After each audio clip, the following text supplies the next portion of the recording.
Et il a remarqué que la vie dont il est question, c'est pas la vie de Jésus sur la terre. Aussi précieuse qu'elle était sa vie sur la terre, et je sais qu'elle a été précieuse, ce n'est pas cette vie-là qui nous aurait donné un souffle de vie divine. Il a accompli son service, même comme nous l'avons dit bien souvent, s'il était rendu au ciel sans connaître la mort, sans consommer la mort, il ne pouvait pas le sauver. Donc sa vie, aussi précieuse soit-elle, elle l'a été parce que cette vie précieuse a eu des répercussions par le fait que c'est une sainte vie, une vie sans tâche, sans péché, d'enfer en sacrifice. C'est pourquoi le sacrifice a une grande valeur, parce qu'on pourrait dire pourquoi le brigand ne le sauve pas. Mais un brigand, un pécheur mourant ne peut pas sauver. Quelqu'un dit, un homme qui donne sa vie pour son prochain ne peut pas sauver son prochain.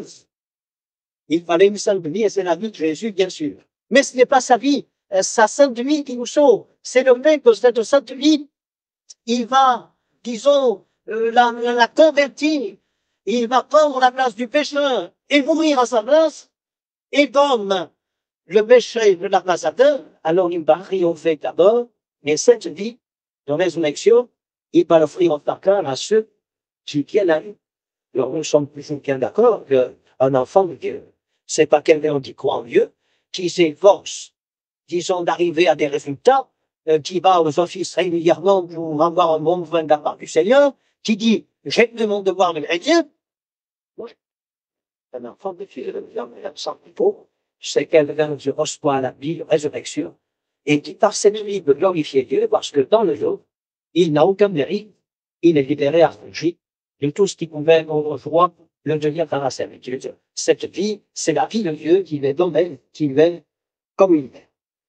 Et je comprends que Jésus n'est entré dans ses fonctions de souverain sacrificateur, car les avoir rien fait, vu le programme qui était réglé par lui, c'est-à-dire l'honneur à la gloire du Gardien. Maintenant, nous lisons dans les Hébreux toujours quelques textes là, peut-être pour terminer.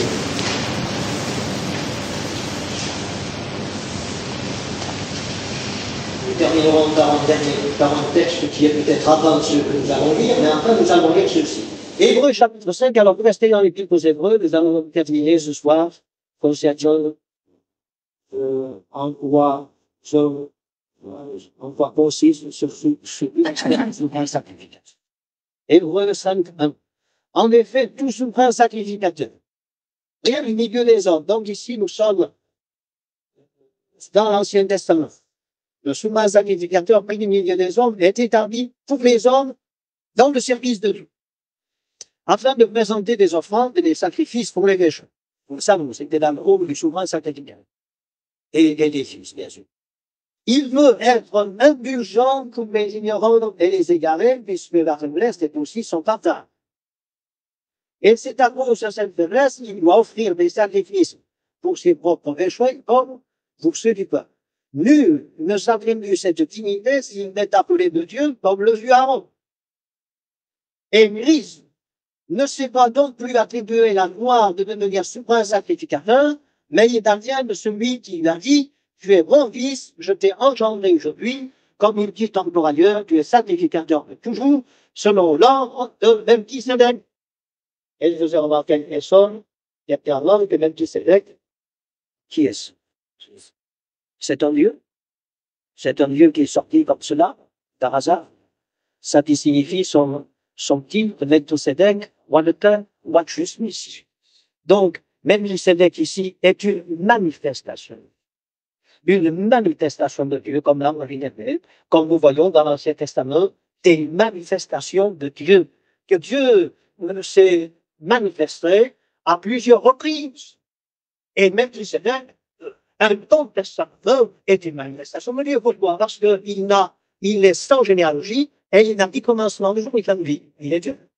C'est donc une manifestation de Dieu, comme les autres, qui ont du Dieu en rapport, bien sûr, avec la grâce de Dieu, car déjà dans l'Ancien Testament, il y avait toutes sortes de préfigurations de la grâce qui devait s'établir sur la terre pour le salut de l'homme.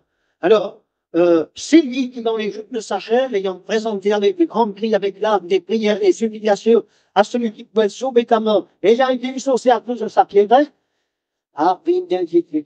l'obéissance dans les choses qu'il a souffert, et qui après avoir été élevé à la perfection est devenu pour tous ceux qui obéissent l'auteur d'un salut éternel, Dieu ayant déclaré souverain, sacrificateur, selon l'ordre de Melchizedek, donc un type de Dieu d'ordre en fonction des conséquences de la grâce.